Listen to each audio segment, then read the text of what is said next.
হচ্ছে এই যে চট্টগ্রামের যে এই বন্যার মধ্যে যে হচ্ছে আপনার এই যে ত্রাণ নিয়ে যে বিশাল কাহিনী, অনলাইনে ঢুকলেই অমুক ফান্ডে টাকা দেন, আমি হচ্ছে ফান্ড রেজ করতেছি, আমার অমুক আমার তমুক, আমি চাচ্ছি সবাই মিলে না গিয়ে একটা মানে গুচ্ছভাবে টাকা দিয়ে আমরা যাব। এটা বিশাল একটা ব্যবসা কিন্তু দাদা, অনলাইনে সেই একটা ব্যবসা। এটা ভাই মানে ওই যে হুট করে যায় ওই যে নতুন নতুন আসছে টাকার লোভ ভাই। টাকার লোভ না, আসলে বিষয়টা হচ্ছে কি, আমরা তো দিন শেষে বাঙালি, জাতি হিসেবে তো বাঙালি, মনে করেন আমরা মানসিক দিক থেকে খুবই উইক, যে একজন আরেকজনের দুঃখ কষ্ট দেখলে একদম পুরো ঝাঁপায় পড়ি। হ্যাঁ, তারপরে যে মানুষের কাছে হ্যাঁ। টান আবেগ। আবেগ। হ্যাঁ, এটা কিন্তু আমাদের এই সাইড কান্ট্রিগুলোতে, ইন্ডিয়া, এই বাংলাদেশ, পাকিস্তান, এগুলাতে। এই কান্ট্রিগুলোতে। আমার কথা হচ্ছে ভাই, আমি দেশে ট্যাক্স দিচ্ছি, আমি দেশে ভ্যাট দিচ্ছি, সেই ভ্যাট ট্যাক্সের টাকা তো অবশ্যই শুধুমাত্র এমন না যে হচ্ছে রাস্তার উন্নয়ন, ব্রিজের উন্নয়ন, হ্যানের উন্নয়ন, ত্যানের উন্নয়ন, এসবের জন্য তো না। এই ভ্যাট ট্যাক্সের টাকা তো ত্রাণ তহবিলেও যায়, সরকারি তো ত্রাণ তহবিল আছে।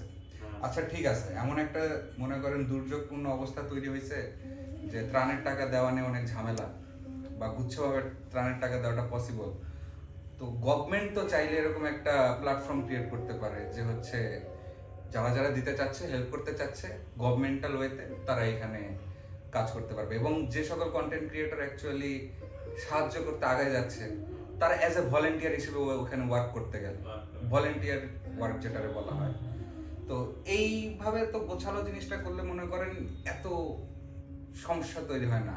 ধরেন আমারও ইচ্ছা আছে যে আমিও যাব, আমিও 5-6 হাজার টাকা দিব, কিন্তু আমি তো এইসব কন্টেন্ট ক্রিয়েটরদের এই ফান্ড রেজিস্টারে বিলিভ করতে পারতেছি না। বাট ওই জায়গায় যদি গভর্নমেন্ট একটা ইনিশিয়েটিভ নেয় যে এই কয়দিনের ভিতরে মনে করেন এই বন্যা পরিস্থিতির জন্য এরকম একটা ওয়েবসাইট খোলা হয়েছে, গভর্নমেন্ট থেকে একটা বিকাশ অ্যাকাউন্ট বা ব্যাংক অ্যাকাউন্ট, যে এখানে সবাই টাকা দিতে পারেন, ওই টাকাটা টোটালি ওই সাইডে চলে যাচ্ছে, এবং বন্যা পরিস্থিতি কিংবা দুর্যোগ পরিস্থিতির শেষে ওইটার একটা হিসাব নিকাশ চলে আসলো। যদি উদ্ধৃত কিছু টাকা থাকে পরবর্তীতে, তো এমন না ভাই, প্রকৃতি তো যে কোনো সময় রুক্ষ রূপ ধারণ করতেই পারে, আরেকটা দুর্যোগ আসলো, আরেকটা দুর্যোগে মনে করেন ওই টাকাটা চলে গেল, যদি উদ্ধৃত থাকে। এটা সবসময় গভর্নমেন্টের কাছেই থাকবে। হ্যাঁ, টাকাটা গভর্নমেন্টের কাছে থাকলো, তাহলে মনে করেন এত ক্যাচাল হয় না। এখন অনলাইন হয়েছে দুই ধরনের ব্যবসা। ধরেন এক কন্টেন্ট ক্রিয়েটর বলতেছে যে আমি ফান্ড রেজ করতেছি, সেখান থেকে আমি হচ্ছে আপনার টাকা দেন আমারে, আমি ফান্ড রেজ করতেছি, আমি এই টাকাটা পৌঁছে দিব ওদের মাঝখানে। আরেক ধরনের কন্টেন্ট ক্রিয়েটর আছে যারা ওই কন্টেন্ট ক্রিয়েটরকে আবার ক্রিটিসাইজ করতেছে যে এখন এতগুলো কন্টেন্ট ক্রিয়েটর বের হয়েছে, এখন এতগুলো ফান্ড রেজ হচ্ছে, কেন আপনারা আগে সব কেন করেননি, এগুলো সব ভুয়া। তো দুই ধরনের কন্টেন্ট ক্রিয়েটরই ধুমায় ব্যবসা করতেছে, বুঝছেন? আর মাঝখান থেকে বাস খাচ্ছে হচ্ছে সাধারণ মানুষজন যারা সহায়তা করতে চাচ্ছে, টাকা পয়সা দিচ্ছে। আমরা জানি না যে আমাদের টাকাটা অ্যাকচুয়ালি যাচ্ছে কই। আমাদের ভার্সিটিতে এরকম একটা ঘটনা ঘটছিল। ঘটনাটা হচ্ছে আমাদের এক বন্ধু এক্সিডেন্ট করে ওর হচ্ছে পা ভেঙে গেছিল। তো ওর ফ্যামিলি আর্থিকভাবে ওই রকম সচ্ছল ছিল না যে ওর চিকিৎসা খরচ চালাবে। তো আমরাই হচ্ছে ভার্সিটিতে, আমরা না, অন্য ডিপার্টমেন্টের ছিল, তো আমাদের ভার্সিটিতে ওই ওর পায়ের চিকিৎসার জন্য ফান্ড রেজ করা শুরু করছে ডিপার্টমেন্টের ছেলেমেয়েরা। তো প্রত্যেকটা ডিপার্টমেন্টের প্রত্যেকটা ব্যাচে ক্লাসে গিয়ে টাকা পয়সা তুলতেছে বক্সে করে। তো কেউ আসে খুব সরল মনে, সহজ মনে টাকাটা দিয়ে দিচ্ছে, কেউ টাকা দিচ্ছে কিন্তু বারবার প্রশ্ন করতেছে যে টাকাটা কি ওর কাছে যাচ্ছে। আরেক দল আছে যারা টাকা দিচ্ছেই না একবারে। টাকা কিন্তু সবাই দিতে পারে, সবাই চাইলে দিতে পারে, 10 টাকা করে হইলেও দিতে পারে।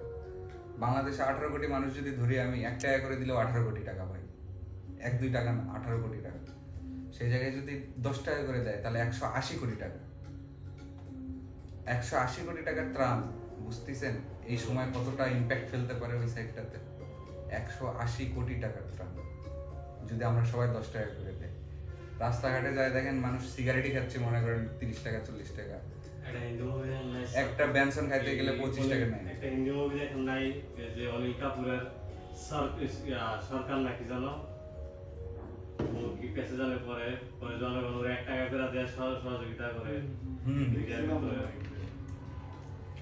তো বিষয়টা হচ্ছে দাদা, আলটিমেটলি সবকিছুতে এই কন্টেন্ট ক্রিয়েটরদের কথা বলতেছি, তারা ফান্ড রেজ করে টাকা দিচ্ছে, নিচ্ছে, বা আমরা দিচ্ছি, ভালো অবশ্যই কিছু আছে, কিছু কিছু অবশ্যই ভালো আছে, তারা লিগ্যাল টাকাটা পৌঁছাই দিচ্ছে।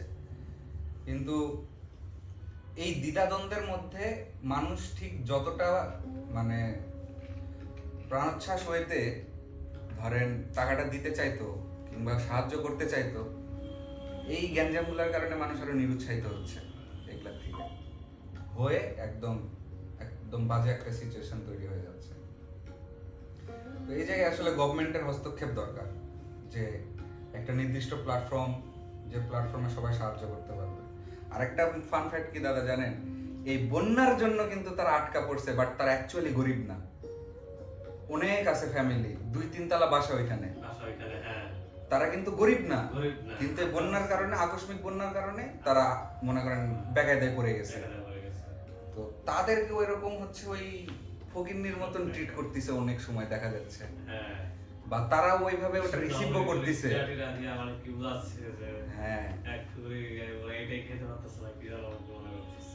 তো যারা আবার ত্রাণ দিতে যাচ্ছে তাদের মেন্টালিটি নিয়েও আবার কাজ করার আছে এখানে, যে কোন ওয়েতে কথা বলবে, মানুষকে কিভাবে অ্যাপ্রোচ করবে, কারণ তারা অলরেডি একটা বিপদে।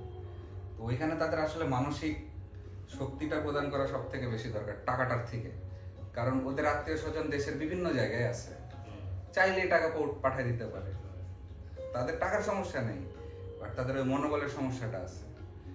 তবে কিছু বিচ্ছিন্ন আছে ঘটনা, যেমন হচ্ছে ওই যে দেখা যাচ্ছে ফেসবুকে লাশ ভেসে যাচ্ছে, তারপরে হচ্ছে মারা গেছে, তো মোটামুটি 50-51 জনের মতন মানুষ মারা গেছে সব মিলে এখন পর্যন্ত। এই কষ্টটা ঘটনা না। হ্যাঁ, তো এই জায়গাগুলোতে গভর্নমেন্টের হিউজ পরিমাণে হস্তক্ষেপ দরকার। আরেকটা ফান ফ্যাক্ট এখানে, এই যারা বিভিন্ন ভলেন্টিয়ার হিসেবে কাজকর্ম করতে যাচ্ছে, এরা কাজকর্ম করতে যায় গভর্নমেন্টাল যে ইনস্টিটিউশন গুলো আছে, যেমন হচ্ছে ত্রাণ মন্ত্রণালয়, তারপর হচ্ছে দুর্যোগ প্রতিরক্ষা মন্ত্রণালয়, এরা আবার নর্মাল কাজ করতে পারতেছে না ওদের গ্যাঞ্জামের কারণে, ওদের ভিড়ের কারণে।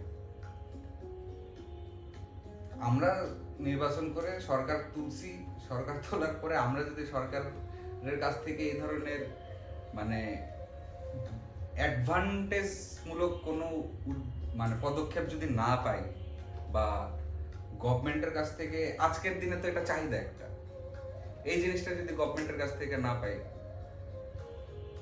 তাহলে সেই জিনিসটা খুবই নোংরা দেখায়।